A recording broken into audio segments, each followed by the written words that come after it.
Bonjour à tous et à toutes. Cette semaine, nous continuons l'exploration du monde d'Hérodote. Comme vous le savez, si vous avez déjà suivi des vidéos de cette chaîne, eh bien ici, nous nions la réalité de l'existence d'Hérodote. Nous croyons, et en fait nous faisons plus que croire, puisque nous avons démontré de façon factuelle et documentée qu'Hérodote ne peut avoir existé avant la rédaction des évangiles, de sorte que tout ce qu'il a produit est le fait d'imagination et non de recherche, d'observation, de voyage. Hérodote est ainsi la mère de tous les complots. Nous allons donc ajouter aujourd'hui une petite pierre à ce travail de déconstruction d'Hérodote, le père de l'histoire. Et pour ce faire, nous allons décortiquer la première histoire qu'il nous raconte dans son premier livre. L'histoire de l'enlèvement de la divine Io. Les Perses les plus savants dans l'histoire de leur pays attribuent aux Phéniciens la cause de cette inimitié. Ils disent que ceux-ci, étant venus des bords de la mer Érythrée sur les côtes de la nôtre, ils entreprirent de longs voyages sur mer. Aussitôt, après s'être établis dans le pays qu'ils habitent encore aujourd'hui, et qu'ils transportèrent des marchandises d'Égypte et d'Assyrie en diverses contrées, entre autres à Argos. Cette ville surpassait alors toutes celles du pays connu actuellement sous le nom de Grèce. Ils ajoutent que les Phéniciens, y étant abordés, se mirent à vendre leurs marchandises, que 5 ou 6 jours après leur arrivée, la vente étant presque finie, un grand nombre de femmes se rendissent sur le rivage, et parmi elles, la fille du roi. Que cette princesse, fille d'Inachus, s'appelait Io, nom que lui donnent aussi les Grecs. Tandis que ces femmes, continuent les mêmes historiens, achetaient près de la poupe ce qui était le plus à leur goût, les Phéniciens, s'animant les uns les autres, se jetèrent sur elles. La plupart prirent la fuite, mais Io fut enlevée, et d'autres femmes avec elle. Les Phéniciens, les ayant fait embarquer, mirent à la voile et firent route vers l'Égypte. Chacun se souvient que la guerre qui opposa Grecs et Troyens avait pour origine l'enlèvement d'Hélène, femme de Ménélas. Hélène était une très belle femme, à l'égal des déesses, dit Homère, fille chérie de Zeus et d'une mortelle, Léda, séduite par Zeus qui se changea en cygne pour arriver à ses fins. Le livre d'Hérodote vise à nous instruire sur la guerre entre les Grecs et les Mèdes, qu'on appelle les guerres médiques. Eh bien, pour justifier ces guerres, Hérodote nous ressort le même artifice. L'inimitié entre ces peuples aura pour origine l'enlèvement d'une femme, la divine Io, bien connue des cruciverbistes. Io est la forme féminine de Jupiter, dont elle fut la maîtresse.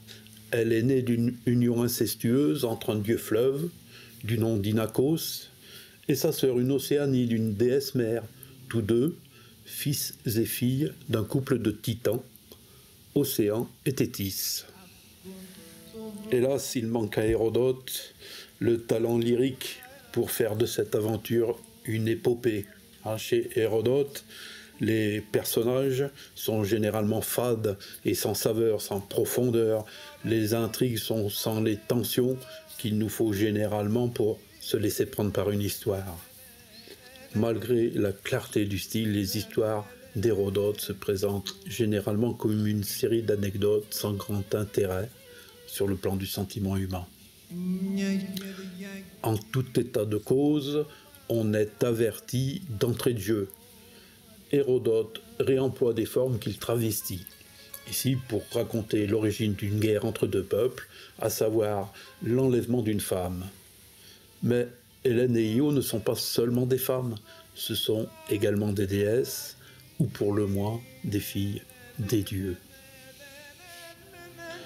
Le récit d'Hérodote peut surprendre. Ce récit qu'il met dans la bouche des Perses ne correspond en rien à celui d'Homère, qu'Hérodote, fin érudit, connaît bien.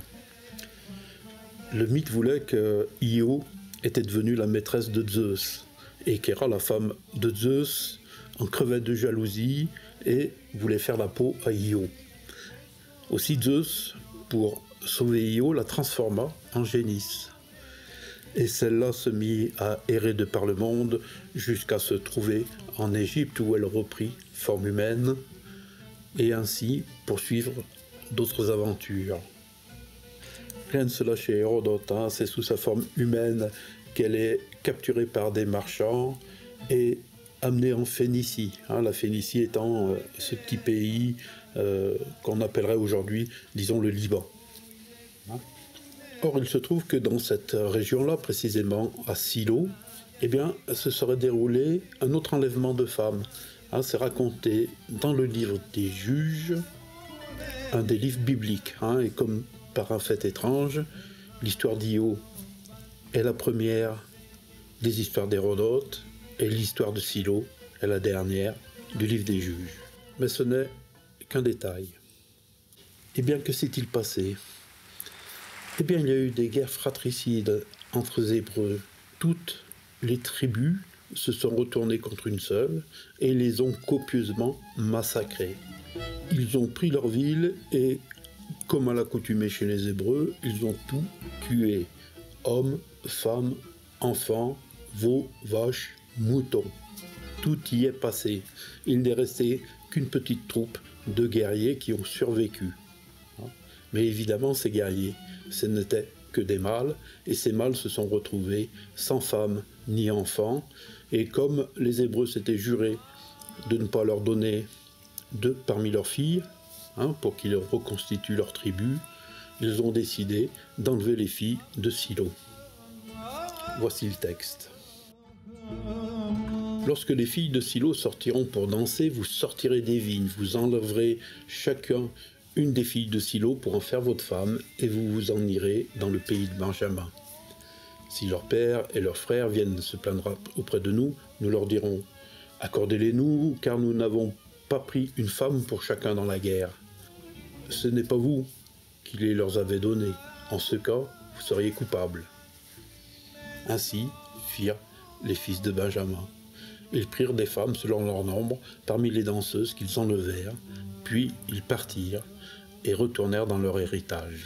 Les récits d'enlèvement de femmes ne sont pas rares dans la littérature. Le fait est que le motif de l'enlèvement de la femme se trouve encore de nos jours dans de nombreux rites de mariage. Par exemple, en Afrique du Nord, il est mis en scène par un spectacle qui a lieu dans la maison de l'épousé, ou encore dans les montagnes d'Afghanistan où le futur époux et ses comparses s'introduisent nuitamment dans la maison de la fiancée pendant que toute la maisonnée fait semblant de dormir. Mais ici, ce qui nous intéresse, c'est la façon dont Hérodote dépeint les marchands venus enlever les femmes sur les plages d'Argos. Ils disent que ceux-ci, étant venus des bords de la mer Érythrée sur les côtes de la nôtre, ils entreprirent de longs voyages sur mer, aussitôt après s'être établis dans le pays qu'ils habitent encore aujourd'hui. Or, cette description correspond tout à fait, en miroir, de ce qu'on dit des Philistins, ennemis des Hébreux dans le livre des Juges. Ce sera un peuple venu d'au-delà des mers, de l'île de Caftor, c'est-à-dire de Crète, et qui serait venu s'installer dans la région de Gaza. La situation est parfaitement symétrique avec celle présentée par Hérodote. Ce qui frappe aussi, c'est l'homophonie des noms, avec le i et le o, qui leur donnent leur sonorité. Vous allez dire c'est tiré par les cheveux, soit. Ce n'est qu'un point parmi d'autres. Et ici, nous sommes dans l'accumulation des coïncidences, une accumulation des coïncidences qui, à la fin, font dire qu'il s'agit d'un fait.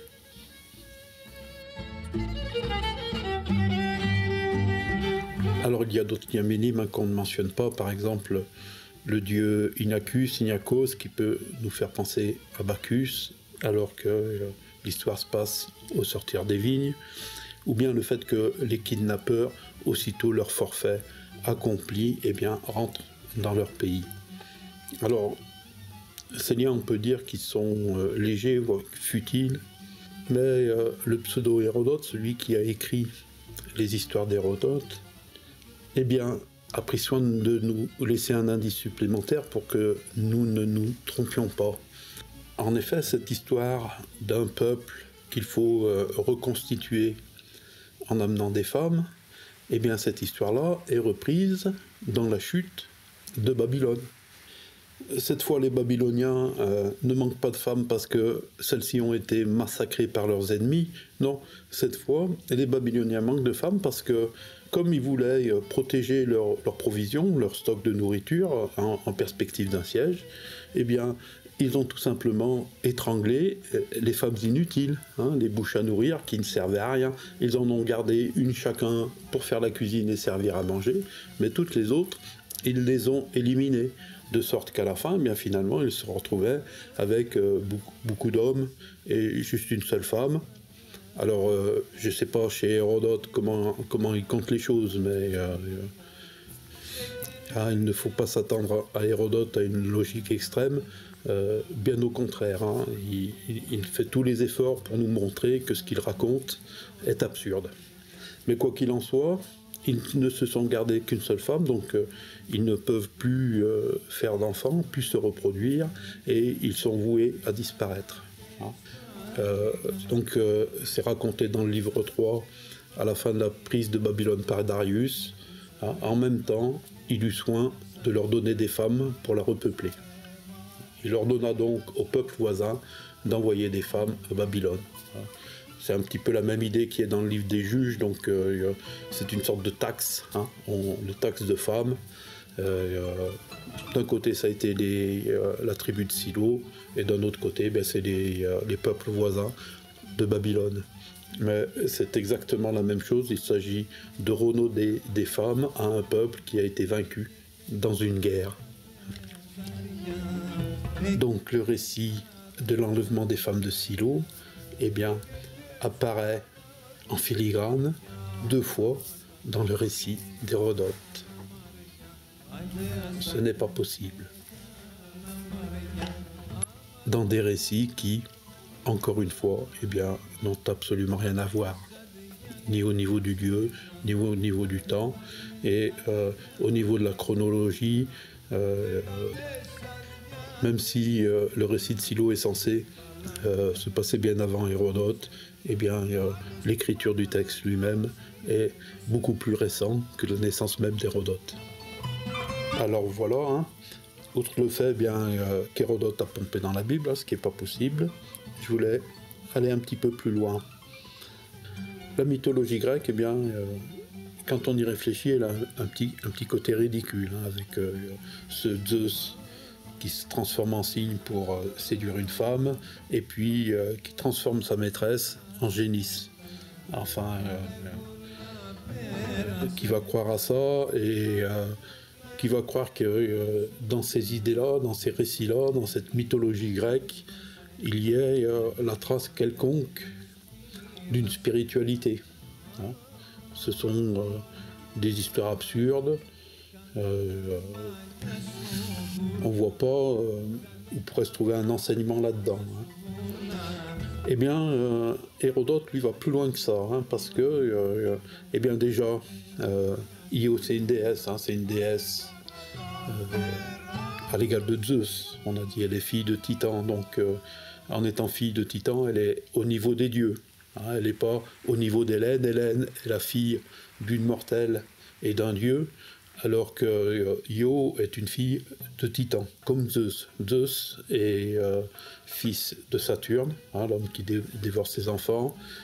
Et bien voilà que cette déesse se comporte comme une vulgaire mortelle et se trouve attirée par les fanfreluches vendus par les marchands venus d'Orient.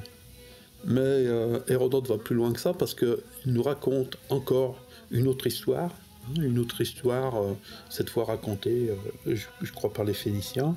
Il nous raconte qu'en fait, Io s'est laissée séduire par les marchands égyptiens, qu'elle s'est retrouvée enceinte, et que c'est pour masquer son état qu'elle a fui avec les marchands. Donc dans ce récit, il dément qu'il soit vrai, évidemment, parce que il ne se l'attribue pas, mais le fait est que ce récit le donne, eh bien, il fait de Io non pas seulement une simple mortelle attirée par les babioles, mais il en fait une femme qui est incapable de sauvegarder sa vertu. Une femme frivole, qui se laisse aller et qui se retrouve dans une situation désespérée au point d'être obligée de s'exiler en Égypte. Eh bien, c'est précisément là le travail d'Hérodote, c'est-à-dire que si déjà la mythologie grecque, elle transforme en ridicule les questions spirituelles, eh bien, Hérodote, lui, détruit la mythologie elle-même. C'est-à-dire qu'il n'y a plus de dieux et de déesses, il n'y a que des êtres humains de chair, et face à un monde de chair. Toute la dimension spirituelle et religieuse qui est dans les récits transcrite par le monde féerique, merveilleux, eh bien, dans le monde d'Hérodote, tout ça est complètement gommé et on n'a plus que des histoires terre à terre et des histoires terre à terre qui nous conduisent dans le matérialisme. C'est-à-dire que Hérodote écrirait 500 ans avant Jésus-Christ pour nous faire pénétrer dans le monde du matérialisme qui se développe à partir de la Renaissance, à partir du moment où on a imprimé Hérodote.